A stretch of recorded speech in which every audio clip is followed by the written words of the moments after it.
soo dhawaada saaxiibayaal waa mar kale iyo weliba muuqaaladii aad ku qurux badnaa ka daawan jirteen barta aan ku leenahay youtube-ka ee Cawif Janaal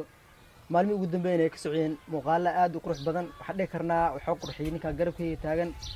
nagu dhiirigeliyay nala duubay waqti jid fara badan nagu bixiyay wax muuqday waxa muuqnaba intaba bixiyay aad u mahadsan yahay ku soo dhawaarto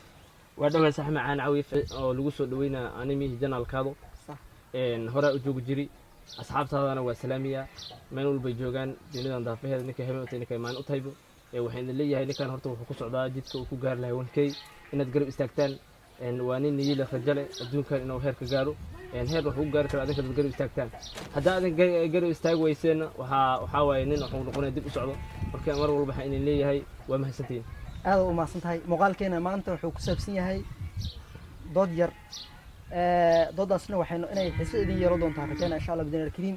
waxaan rajaynaa inaad la socod doontaan ilaa ay dhamaadka muuqaalka haddii nagu cusub tahay inaad subscribe iyo doonto haddii hore u joogteen like iyo doonto wixii fikirdaada marka dooda wixii anaga ka dhahan ma wixii kale aad qabtana adiga halkaas isku wadaagto doodana maanta waxay ku saabsan tahay niyow ma taageersan tahay in la tahriibo adiga dhalinyarta tahriibto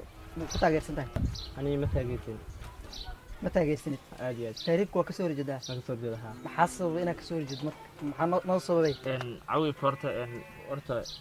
waxaan ku sababayn lahay aniga maskaxdayda yaraanta badan horta saad ogtaybo meel aad ka dhalanay email aad ka dhalatay aqli ahaanba oo u dareem kartaa sax meesha laga dhala ka tagtay ka soo qaad guriga hooyada dalkaada waa guriga hooyada akul sax hadii dalka loo fiiriyo waa tagtay horta dal waxa kugu dhow kan diriska kule sax tuubidana diris naalay hadda tagto sida hadda dalkaada ku joogto kuma joogayso xilliga la rabaa haddii la rabo bini'aadambiya la iska ka xira haddii waa lagu qashaadaa haddii la rabo xitaa haddii lagu jir dilin waxaa lagu dhahaa habeenii maalin orax dhacda orax soo bacda hadal ku dhibaa qalbigaada soomaalinimadan wax dhib u keenayo qalbigaada damqinayo habeen imaan lagu dhahayaa haddii dal ka sii fog aad tagto tahriib aad gasho dugaysana horta sidaan hore u aragnayba horta wax tahriib inta dib la socday wax ku faa'iido way yaryihiin sax xitaa waxaan maqli jiray aniga qof oo way argami ihi laakiin inta soo gaartay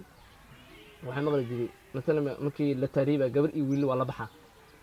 gabar iyo wiil markii la baxo oo dalka hooyo laga baxo oo dalka liisa socdo waa tuugay leedahay dalka tahriib inta oo la sii socdo la gafaajir waa la qabsanaa الآن كان وحلاقي يابا إن جيران هايوين يا أبيال المسا يقولين أو يقان جارين ما لك بحين دون إن نوريين إن بنتين أنا أقول قبل إن جيرانا ألاقي يابا صح صوبته كجير كرتنا حوا مع نقول بحارنا ضل لومي ولا بافنا مركا جيري إنول ميدا كجيران لم أقول صح حتى هايدا هداد واحد مجالا ضلك هايدا هداد كبهات أو وارد كفير سنة ينو نن جوجو نول ورقة أتى حتى وحواي معناها وح أو هواي أو هاي أبو إني قلبي كقول استان كيني كده صح لكن واضح دي إن دمتي إن ضماش هاي لما أقول حدي هدنا لعل بحث وحتكون بحث لبعض فربض صح إن ضلك أصير أدقس أي نقط صوبته إن وحمقل جري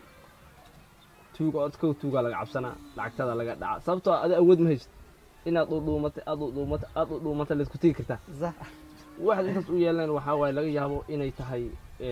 قلعك إيه قرش إني تعلق يابا هي ظروف أوجد ذلك هذا أو هرمر سنة نقول تقولش ذلك هذا مركا نكا أسعته وانين هذا أكل هاي هذا شيء أبدا شيء ذلك سوارس هذا مركا نين مسكحه إليه كسي أقانو إليه كسي ودن أو معدن وحول بلقيه هلا إليه كسي أنت كهذا أركويس نمعادو إليه كسي أنت أركويس عنين هذا كل مد وهاي أبدا لين فالنفط هذا كوجد كوجد ذلك أتاريبسا أو ولب أنت سو جردير أنت سو لبعض مريسا صح laga yaab inaad magafa gacan u gasho markaad gacan u gashana magafa wax hore ka sameysana inta laga yaab aba inuu faqiir iyo iska bixin kari oo ida maalin walba fiidiyo waxa la soo duubaa oo lagu jirdila صح $16,000 ha $16,000 kala lagu sheegana laga yaab maanta inuu aba bixin kari marka horta caqabadiisu waa fariido waxa kamid ah gabdha Soomaalida laga yaab in aad macna laga in isla taariikhtiin gabdhihii adi iyo naragaad adi صح gabarna waa gabar iyo naragna waa dareemi kartaa farqiga u dhaxeeyo صح gabadhii markaa isla taariikhtiin gabadha tii hooyada ay dhasho kalwa صح waxaa dhici karto gabadhii in hortaada lagu kufsado lagu waxyeeleeyo adigna indhaha ka fiirsanay هذا لك قبل كده halla ka qaban karin صح waa macnaha qadiyad xumo meesha ugu xumeed waa ani tan xitaa inta lagaga sheekay gabadha ila waxa iga sheekay ana cabtaxaantiida rag taariibo iga sheekeeyeen gabadh 3 gabdhood ana la soctay dheen 3 gabdhood inta la qabsaday mid ka mid ah inta laga qabsaday waxa la rabo laga sameystay gabadhii ilaahay kugu dharshay 9 may gabar yar ay awood u haysaa waa may ما 9 inta iskugu tagtay gabadhaydeed aheer waxay gaartay gabadh ay istaag weyso marka dab ilaahay wuxuu xukumay gabadha rag ayaga ahayd dhalinyarada Soomaaliyeed inay waa lugeynay afar in geesaha la qabto oo gabadh ayadeed la garbay والله حنبار ha صح ninka saas yeela waa kula mid hooya dhashay aabba dhalay waa kula da kaliya wuxuu ku dheeray xurriyadda aad haysato oo dalka aad ku haysato ka soo tagto dalkiisa aad ugu maadi xurriyaddaas aad weysa darteed uu ku gumaysanaa bas صح marka in adeeryaal horta taariikhku wax dhibaato badan waaye aan hadda cabtaxaantiidu kaysar ahaantiidu idinkuma dhiirigelinayay ninka bixi rabay dalkaada hoy wax ku dhaamo ma laha intaa dal shisheeye aadi lahayd yaa dalkaada adoo wax ku dhaantay yaambadaas beeraha ku fashay nin la dhahaa wasiir muxidiin inuu yaa umalaynaa oo wuxuu yidhi soomaali afrika maxay horumar u gaari lahayd ama soomaali maxay horumar u gaari lahayd wuxuu yidhi kaadad oo maskaxda iyo maalka lahay wuxuu aadaa aqoonta lahay wuxuu aadaa dibid kale iyo dal kale uu aadaa صح dal kale iyo dibid kale markuu aado soo u joog waa xanuunsana waa la soo qaadaa waxaa leeyahay dalkii hooyo kama maarmaha lagu duug intaa lagu duuga صح marka wuxuu yidhi qabri waaye qabri soo horumara صح ودنك وحو نقو ودن قبري wadna qabrina horumar ma leh صح marka abu muxidiin aan ka haya oraahdaas raximahullahu tacaala meel uu buujo Allah ku xafido marka asxaabay horta dal shishay wuxuu qabanay ban xurriyad lagu sii hataa saa dalkaada ugu nasan kartid aad ugu fikir kartid aad ugu raaxaysan kartid aad meel u mari kartid uma mari kartid marka waxaan leeyahay mar walbo taariibku ani ma aaminsani ana cabtaxaantiidu nin dhalinyaro ahay adigana waxaa tahay nin dhalinyaro ah laga yaabo fikradii mid ka soo horjeed inay kugu jirto hadalada aan hadda aan dhaho hooyo laga yaabo inay waxba kula ahayn hadda aad u joodin laakiin hadhow markay kugu dhacdo waad garan doontaa marka saaxiib caawi soo dhawaaw adigu waxaad taageeraysaa dadkan tahriiba sababta aad ku taageerayso iyo waxyaalaha oraayaha aan dhahay waxyaalaha looga jawaabi kara dhibaatadaas jirta waxyaalaha looga maarmi kara halkan noo soo dhig horta aad u mahadsan tahay qalbiga iga xaroojisay sibcan aan ku dhageystay maanta niyahow aniga waa yara taageeraa sababtaan ku taageeraa macnaha hadda aan labadeena waxaan ka turjumaynaa dadka kale ka turjumaynaa aad iyo aad sababta hadda aan u taageeraa waxaa waaye waddankeena inuusan wax la yidhaahdan nabad horta aysa aalin nacam midada kalentana waxyaabaha weliba oo taagta la isku saarta ay tahay dadka oo taagta la saarto oo markaas la dadayo mar kastana dilku ama xaggooda u dhaca uu yahay aqoon-yahanada dadka maal kale dadka fikradda u saaxiibka ayagoo weliba markaasi la beegsanaa ninkaa fikrad fara badan uu leeyahay ama wax soo saar yeeshaa kan waa aqoon-yahan ama uu dalka horumariyaa kana maalou leeyahay ama wax qabad fiican sameeya iyadoo oo lagu qabsanayo marka haddii aan nahay annaga dadka oo midkan taageersan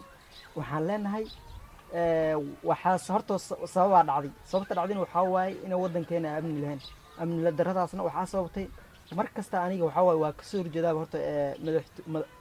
madaxweyneyaasha sababa jira awgeed waddan kasta horta waxaa horumarsada madaxweynihiisa horumarsada annaga waxaan dhihi karnaa waxa nagu qasbayba horta tahriibka nabadiba iyo weliba nabad xumadan inay tahay madaxweyneyaasha markaasina hadda waxaan u baxna ay badanaa qarash bas aysan ahayn oo ay baxayaan dad badan oo qarash fiican haysto dhaqaale fiican haysto waxa loo baxay inta ugu badan ay tahay amni aniga marka fikradeyda iyo dadka weliba i taageersanba waxaan ku doodaynaa in ay tahay madaxweyneyaasha xun waddanka amni aalin iyo annagoo markaasi amniga waddan naftaan u raadsanayna ruux baxay amni u raadsaa dhihi karnaa anaga marka taadan waa ka hadashay aadan aan kuu hadda wax ku darsanayso adi asxaabta waxba kuma darayay fikradii ana waa ka hadlay ninka cawda fikradiisa waa ka hadlay wixii kala bixin waa adinka waa inaan idin salaameynaa waqti walbana waxaan jecelnahay inaan idin soo gudbino video qurux badan adinkana waxaan aan idinku soo gudbino waxaa waaye share subscribe iyo like iyo comment inaan idinka helno iyo video xigo insha allahu inoo ballan bye bye aad u mahadsantihiin